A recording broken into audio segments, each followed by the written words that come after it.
श्री शिवाय नमस्तुभ्यम। जय भोलेनाथ। एक धनवान साहूकार था। उसके घर में किसी प्रकार की कोई न कमी नहीं थी, परंतु उसको एक दुख था कि उसके कोई पुत्र नहीं था। वह इसी चिंता में दिन और रात दुखी रहता था और वह पुत्र की कामना से हर सोमवार को शिव जी का व्रत और पूजा किया करता था। शाम काल में मंदिर में जाकर शिव जी का दीपक जलाता था। उसकी भक्ति भाव को देखकर एक समय श्री पार्वती जी ने भगवान शिव जी से कहा, शिव जी महाराज से कहा कि वह साहूकार आपका अनंत भक्त है और सदैव आपका व्रत और पूजा बड़ी श्रद्धा से करता है। उसकी मनोकामना आप पूर्ण कीजिए। तब भगवान शिव ने कहा कि हे पार्वती, यह संसार कर्म क्षेत्र है।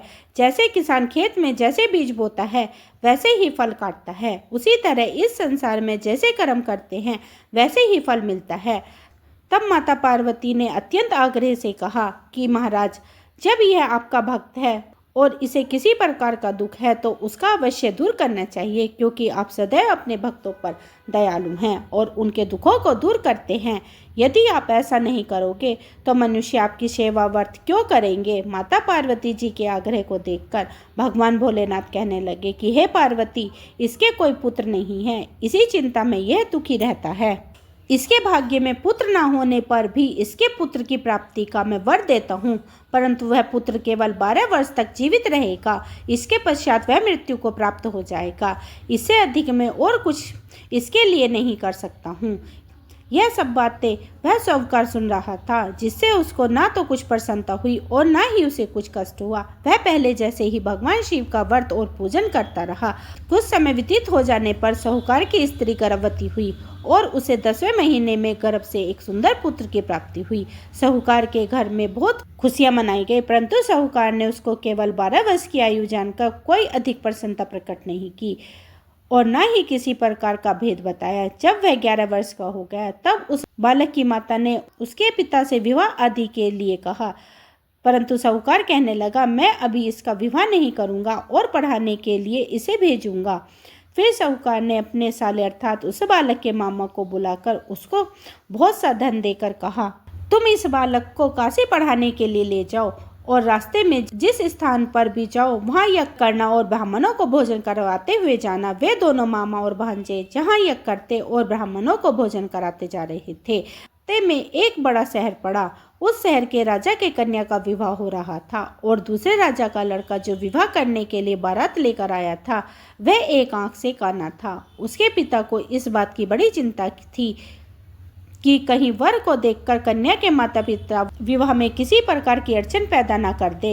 इस कारण जब उसने अति सुंदर सेठ के लड़के को देखा तो उसके मन में विचार किया, क्यों न दरवाजे के समय इस लड़के से वर का काम चलाया जाए। ऐसा विचार करके वर के पिता ने उस लड़के और मामा से बात की।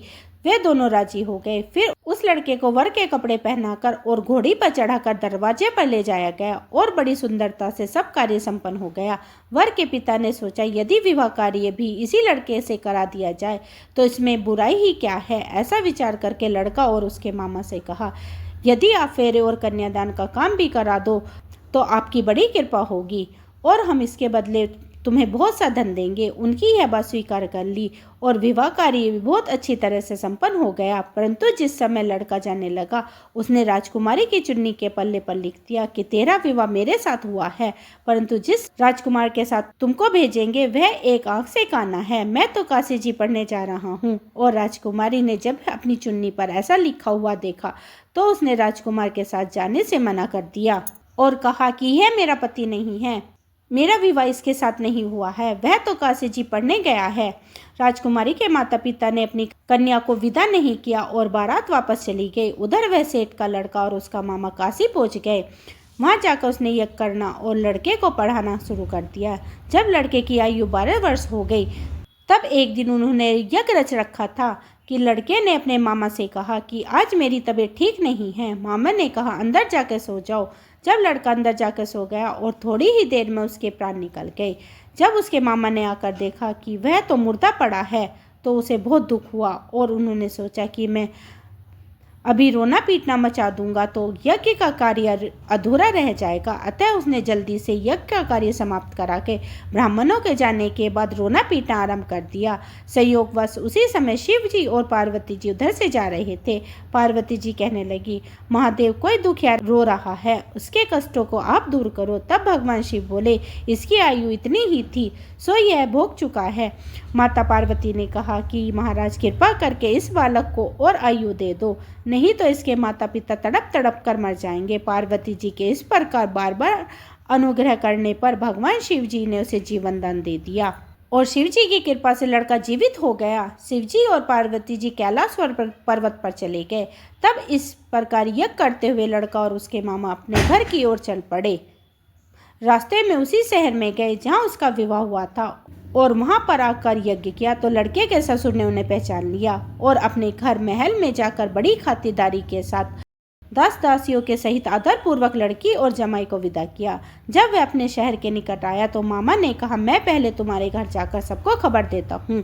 उस समय लड़के के माता पिता अपनी घर की छत पर बैठे हुए थे और उन्होंने यह प्रण कर रखा था कि यदि हमारा पुत्र सकुशल घर आएगा तो राजी खुशी नीचे उतर कर आ जाएंगे, नहीं तो छत से गिरकर अपने प्राण खो देंगे। इतने में ही उसके लड़के के मामा ने जाकर यह समाचार दिया कि उनका पुत्र आ गया है, परंतु उनको विश्वास नहीं हुआ। तब उसके मामा ने शपथ पूर्वक कहा कि आपका पुत्र अपनी स्त्री के साथ बहुत सारा धन लेकर आया है। तो सेठ ने आनंद के साथ उसका स्वागत किया और बड़ी प्रसन्नता से रहने लगे। इस प्रकार जो भी व्यक्ति सोमवार का व्रत करता है अथवा इस कथा को पढ़ता है या सुनता है, भगवान भोलेनाथ उसके सभी दुखों को दूर करके उसकी समस्त मनोकामनाओं को पूर्ण करते हैं, बड़ी ही श्रद्धा और भक्ति के साथ। अब आप सुनिएगा सोमवार की दूसरी कथा। एक बार की बात है, माता पार्वती शिव जी को पति के रूप में प्राप्त करने के लिए घोर तप कर रही थी। उनके तप को देखकर देवताओं ने शिव जी से देवी की मनोकामना को पूर्ण करने की प्रार्थना की। शिव जी ने पार्वती जी की परीक्षा लेने के लिए सप्त ऋषियों को भेजा। सप्त ऋषियों ने शिव जी के सैकड़ों अवगुण गिनाए, पर पार्वती जी को महादेव जी के अलावा किसी और से विवाह करना मंजूर नहीं था। तब शंकर जी ने स्वयं पार्वती जी की परीक्षा लेने की ठानी। तब भगवान शंकर स्वयं प्रकट हुए और पार्वती जी को वरदान देकर अंतर्ध्यान हुए। इतने में पार्वती माता जहाँ तप कर रही थी वहाँ पास के तालाब में मगरमच्छ ने एक लड़के को पकड़ लिया। लड़का जान बचाने के लिए चिल्लाने लगा। तब पार्वती जी ने उस बच्चे की चीख सुनी नहीं गई। द्रवित हृदय होकर वे तालाब पर पहुंची। वहाँ देखा कि मगरमच्छ लड़के को तालाब के अंदर खींचे ले जा रहा था। लड़के ने देवी को देखकर कहा, मेरे माता पिता और भाई बंधु कोई नहीं है, आप मेरी रक्षा करें। तो पार्वती जी ने कहा कि मगरमच्छ इस लड़के को छोड़ दो। मगरमच्छ बोला, दिन के छठे पहर में जो मुझे मिलता है उसे मैं अपना आहार समझकर स्वीकार कर लेता हूँ, यह मेरा नियम है। ब्रह्मदेव ने दिन के छठे पहर में इस लड़के को भेजा है, मैं इन्हें क्यों छोड़ूं? पार्वती जी ने विनती की कि तुम इसे छोड़ दो, बदले में तुम्हें जो चाहिए वह मुझसे कहो। तो मगरमच्छ बोला, एक ही शर्त पर मैं इसे छोड़ूंगा। आपने तप करके महादेव जी से जो वरदान लिया है, यदि उस तप का फल मुझे दे दो तो मैं इसे छोड़ दूंगा। पार्वती जी तुरंत तैयार हो गई। उन्होंने कहा, मैं अपने तप का फल तुम्हें देने को तैयार हूँ, लेकिन तुम इस बालक को छोड़ दो। मगरमच्छ ने समझाया, सोच लो देवी, जोश में आकर संकल्प मत करो। हजारों वर्षों तक जैसे तपस्या की है वैसे देवताओं के लिए भी संभव नहीं है। उसका सारा फल इस बालक के प्राण के बदले चला जाएगा। पार्वती जी ने कहा, मेरा निश्चय पक्का है, मैं तुम्हें इस अपने तप का फल देती हूँ, तुम इसको जीवित कर दो। मगरमच्छ ने पार्वती जी से तप दान कराने का संकल्प करवाया। तप का दान होते ही मगरमच्छ की देह तेजी से चमकने लगी और वह बोला, पार्वती जी यह देखो, तप के प्रभाव से मैं तेजस्वी बन गया हूँ। तुमने जीवन भर की पूंजी एक बच्चे के लिए व्यर्थ कर दी, चाहे तो अपनी भूल सुधारने का एक मौका और दे सकता हूँ। तब पार्वती जी ने कहा, हे ग्रह, तब तो मैं पुनः कर सकती हूँ, किंतु यदि तुम इस लड़के को निगल जाते तो इसका जीवन वापस नहीं मिल सकता था। देखते ही देखता वह लड़का दृश्य हो गया और मगरमच्छ भी लुप्त हो गया। पार्वती जी ने विचार किया, मैंने तप तो दान कर दिया है, अब पुनः से तप आरंभ करूंगी। पार्वती जी ने फिर से तप करने का संकल्प किया। भगवान सदाशिव फिर से प्रकट होकर बोले, हे पार्वती, भला अब क्यों तप कर रही हो? तब पार्वती जी ने कहा, प्रभु मैंने अपने तप का फल दान कर दिया है। आपको पति रूप में पाने के संकल्प के लिए मैंने फिर से वैसे ही घोर तप करके आपको प्रसन्न करूंगी। तो महादेव जी बोले, मगरमच्छ और लड़के दोनों रूप में मैं ही था। तुम्हारा चित्त प्राणी मात्र में अपने सुख दुख का अनुभव करता है या नहीं, इसकी परीक्षा लेने के लिए मैंने ही लीला रची थी। अनेक रूपों में दिखने वाला मैं ही हूँ। मैं अनेक शरीरों में शरीर से अलग अलग निर्विकार हूँ। तुमने अपना तप मुझे ही दिया है, इसलिए अब और तप करने की कोई आवश्यकता नहीं है। देवी ने महादेव जी को प्रणाम कर प्रसन्न मन से विदा किया। प्रेम से बोलिए भगवान शंकर और माता पार्वती की जय। अब आप सुनिए तीसरी कथा। एक बार नारद जी ने भोलेनाथ जी की स्तुति करके पूछा कि प्रभु आपको प्रसन्न करने के लिए सबसे उत्तम और सुलभ साधना क्या है? हे त्रिलोकीनाथ, आप तो निर्विकार और निष्काम हैं। आप सहज ही प्रसन्न हो जाते हैं। फिर भी मेरे जानने की इच्छा है कि आपको क्या प्रिय है। तब शिव जी बोले, नारद जी वैसे तो मुझे भक्त के भाव सबसे प्रिय हैं, फिर भी आपने पूछा है तो मैं बताता हूँ। मुझे जल के साथ बिलपत्र बहुत प्रिय है। जो अखंड बिलपत्र मुझे श्रद्धा से अर्पित करता है, मैं उन्हें अपने लोक में स्थान देता हूँ। नारद जी भगवान शंकर और माता पार्वती की वंदना करके अपने लोक को चले गए। उनके जाने के पश्चात पार्वती जी ने शिव जी से पूछा कि हे प्रभु, मेरे यह जानने की बड़ी इच्छा हो रही है कि आपने बेलपत्र को इतना प्रिय क्यों कहा है। कृपा करके मेरी जिज्ञासा को शांत कीजिए। तब शिव जी बोले, हे पार्वती, शिव बेलपत्र के पत्ते मेरी जटा के समान हैं। उनका त्रिपत्र यानी 3 पत्ते ऋग्वेद, यजुर्वेद और सामवेद हैं। शाखा समस्त शाखा का स्वरूप हैं। बिल वृक्ष को आप पृथ्वी पर कल्प वृक्ष के समान समझो, जो ब्रह्मा विष्णु और शिव स्वरूप है। हे पार्वती, स्वयं लक्ष्मी जी ने ही शैल पर्वत पर बेल वृक्ष रूप में जन्म लिया था। इसी कारण भी बेल का वृक्ष मेरे लिए अति प्रिय है। लक्ष्मी जी ने बेल का रूप धारण कर यह सुनकर पार्वती जी केतुहल में पड़ गई और पार्वती जी केतुहल से उपजी जिज्ञासा को रोक ना पाई। उन्होंने फिर पूछा, देवी लक्ष्मी जी ने आखिर बेल वृक्ष का रूप क्यों लिया? आप यह कथा विस्तार पूर्वक कहे। तब भोलेनाथ जी ने देवी पार्वती जी को कथा सुनाना आरंभ किया। देवी सतयुग में ज्योति रूप से मेरे अंश का रामेश्वर लिंग था।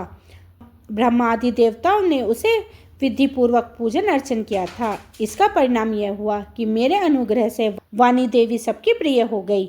वे भगवान विष्णु के सतत प्रिय हो गई। मेरे प्रभाव से भगवान केशव के मन में वाणी देवी के लिए जितनी प्रीति उत्पन्न हुई, वह स्वयं लक्ष्मी जी को नहीं भाई। लक्ष्मी देवी का श्री हरि के प्रति मन में कुछ दुभाव पैदा हो गया। वह चिंतित और रुष्ट होकर चुपचाप परम उत्तम श्री शैल पर्वत पर चली गई। वहां उन्होंने तप करने का निश्चय किया और उत्तम स्थान का चयन करने लगी। महालक्ष्मी ने उत्तम स्थान का निश्चय करके मेरा लिंग विग्रह और उग्र तपस्या प्रारंभ की। उनकी तपस्या कठोरतम होती जा रही थी। हे परमेश्वरी, कुछ समय के बाद महालक्ष्मी जी ने मेरे लिंग विग्रह से थोड़ा उग्रधर्म में एक वृक्ष का रूप धारण कर लिया। अपने पत्तों और पुष्प द्वारा निरंतर मेरी पूजा करने लगी। इस तरह माँ लक्ष्मी जी ने लाखों वर्षों तक घोर आराधना की। अतः उन्हें मेरा अनुग्रह प्राप्त हुआ। मैं वहां प्रकट हुआ और देवी से इस घोर तप की आकांक्षा पूछकर वर देने को तैयार हुआ। महालक्ष्मी जी ने वर मांगा कि श्री हरि के हृदय में मेरे भाव से वाणी देवी के लिए जो स्नेह हुआ है वह समाप्त हो जाए। जब शिव जी बोले, मैंने महालक्ष्मी जी को समझाया, श्री हरि के हृदय में आपके अतिरिक्त किसी और के लिए कोई प्रेम नहीं है। वाणी देवी के प्रति उनका प्रेम नहीं है, अपितु श्रद्धा है। यह सुनकर लक्ष्मी जी प्रसन्न हो गई और पुनः श्री विष्णु के हृदय में स्थिर होकर निरंतर उनके साथ विहार करने लगी। हे पार्वती, लक्ष्मी जी के हृदय का एक बड़ा विकार इस प्रकार से दूर हो गया। इस कारण हरिप्रिया उस वृक्ष रूप में सर्वदा अतिशय भक्ति से भरकर यत्न पूर्वक मेरी पूजा करने लगी। हे पार्वती, इसी कारण बेल का वृक्ष, उसके पत्ते, फल, फूल आदि सभी मुझे प्रिय हैं। मैं निर्जल स्थान में भी बेल वृक्ष का आश्रय लेकर रहता हूँ। बेल वृक्ष में सदा सर्व तीर्थों में एवं सर्वदेव में मानना चाहिए। बेल पत्र, बेल फूल, बेल वृक्ष आदि बेल काष्ठा के चंदन से जो मेरी पूजा करता है वह भक्त मेरा अति प्रिय है। बेल वृक्ष को शिव के समान ही समझो। वह मेरा शरीर है। जो बेल पर पर चंदन से मेरा नाम अंकित करके मुझे अर्पण करता है, मैं उसे सभी पापों से मुक्त करके अपने लोक में स्थान देता हूँ। हे देवी, उस व्यक्ति को समलक्ष्मी जी भी नमस्कार करती हैं जो मेरे पूजा करता है। जो बेल मूल में प्राण छोड़ता है देह प्राप्त होती है, और ऐसे मनुष्य पर सदा ही माता लक्ष्मी की कृपा रहती है, और साथ ही साथ भगवान नारायण की कृपा भी उन पर सदैव बनी रहती है। प्रेम से बोलिए भगवान शिव की और माता पार्वती की जय। अब सुनिएगा गणेश जी की कथा। एक साहूकार था, उसके घर रोज एक ब्राह्मणी रोटी लेने के लिए आया करती थी। घर के अंदर घुसते ही पोल के ऊपर गजानन जी का मंदिर था। वह गणेश जी को रोटी का एक और हमेशा भोग लगाती थी। बहुत दिन हो गए। गणेश जी महाराज ने कहा कि यह मुझे हमेशा भोजन कराती है, मुझे इसे कोई न कोई उपहार जरूर देना चाहिए। गणेश जी एक दिन उसकी थाली में हीरे मोती भर देते हैं। ब्राह्मणी तो थाली लेकर अपने घर आ गई और साहूकार से रोटी लेना बंद कर हो गई। साहूकारनी ने उसे बुलावा भेजा कि बाई रोटी लेने क्यों नहीं आती है। ब्राह्मणी ने कहा, मुझ पर गणेश जी प्रसन्न हो गए, बहुत दिन रोटी लेने के लिए आई हूँ, लेकिन अब नहीं आऊंगी। साहूकारनी मन से बहुत नाराज हुई और गणेश जी से कहा कि आप ब्राह्मणी के ऊपर प्रसन्न हुए परंतु मुझ पर प्रसन्न नहीं हुए। तब गणेश जी की मूर्ति हटाकर उसने बाहर फेंक दी। उधर सेठ जी की दुकान का धंधा पानी बंद हो गया। एक दिन सेठ जी की नजर पोल के मंदिर पर गई तो सेठानी जी से पूछा कि गणेश जी कहाँ गए। तो साहूकारनी ने कहा कि ऐसे गणेश जी का क्या करें जो ब्राह्मणी पर तो प्रसन्न हो गए लेकिन हमारे ऊपर प्रसन्न नहीं हुए, इस कारण मैंने तो गणेश जी को हटाकर फेंक दिया। तब सेठ जी ने कहा, यह तुमने क्या किया, मेरा तो व्यापार और धंधा चलना बंद हो गया है। गणेश जी तुमने कहाँ फेंके हैं, जल्दी बताओ, मैं उन्हें वापस लेकर आता हूँ। साहूकार जी वापस से गणेश जी को लेने के लिए गए तो गणेश जी इतने भारी हो गए कि वे उठे ही नहीं। साहूकार जी ने कहा कि मेरे से गलती हो गई है, आप मेरे घर पधारिए। गणेश जी तो और भी भारी होते ही गए और कहा कि मैं तो नहीं चलूँगा, पहले साहूकारनी को बुलाकर यहाँ लाओ और मुझसे माफ़ी मांगेगी तो मैं चलूँगा। और गणेश जी ने कहा कि मुझे हमेशा सवा सेर का चूरमा करा के भोजन कराओगे तो मैं चलूँगा। साहूकार साहूकारनी को लेकर गया और उनसे माफ़ी भी मंगवाई और सवा सेर का चूरमा चढ़ाने को भी हाँ भी। तब साहूकार और साहूकारनी ने गणेश जी को वापस घर लाकर उन्हें पोल पर बिठाया। ऐसा करने पर साहूकार का व्यापार फिर से चलने लगा। हे गणेश जी महाराज, जैसे साहूकार और साहूकारनी पर आप प्रसन्न हुए वैसे सभी पर प्रसन्न होना। बोलिए गणेश जी महाराज की जय। अब आप सुनिए शिव भगवान की आरती। जय शिव ओमकारा प्रभु हरि शिव ओमकारा, ब्रह्मा विष्णु सदाशिव अर्धांगिनी धारा। ओम जय शिव ओमकारा, एकानंद चतुरानंद पंचानंद राजे, भोले पंचानंद राजे, हंसासन गरुणासन वृषवाहन साजे। ओम जय शिव ओमकारा, दो भुज चार चतुर भुज, दस भुज से सोहे, भोले दस भुज से सोहे, तीनों रूप निरखता तेरे भुन जन मोहे। ओम जय शिव ओमकारा, अक्षय माला बन माला, मुंडे माला धारी, भोले मुंडे माला धारी, चंदन मृद में सोहे, भोले शुभिकारी। ओम जय शिव ओमकारा, श्वेतांबर पीतांबर बागंबर अंगे, भोले बागंबर अंगे, सनकादित्य गरुणादित्य भूतादित्य संगे। ओम जय शिव ओमकारा, कर के मध्य कमंडल चक्र त्रिशूल धरता, भोले चक्र त्रिशूल धरता, जग करता जग हरता, जग पालन करता। ओम जय शिव ओमकारा, ब्रह्मा विष्णु सदाशिव जानते अविवेका, भोले जानते अविवेका, प्राण अवसर के माध्य ये तीनों एका। ओम जय शिव ओमकारा, काशी में विश्वनाथ विराजत, नंदी ब्रह्मचारी, भोले नंदी ब्रह्मचारी, नित्य उठे भोग लगावत, महिमा अति भारी। ओम जय शिव ओमकारा, तेरे गुण शिव जी की आरती, जो कोई नर गावे, स्वामी प्रेम सहित गावे। कहते शिवानंद स्वामी, भजति हरि हर स्वामी, मन वांछित फल पावे। ओम जय शिव ओमकारा। बोलिए भगवान भोलेनाथ की जय, माता पार्वती की जय। आपको कथा पसंद आई होगी तो इस वीडियो को लाइक करके चैनल को सब्सक्राइब कीजिए और कमेंट में भगवान भोलेनाथ की जय भी लिखिएगा। इसी के साथ हरे कृष्णा, राधे राधे।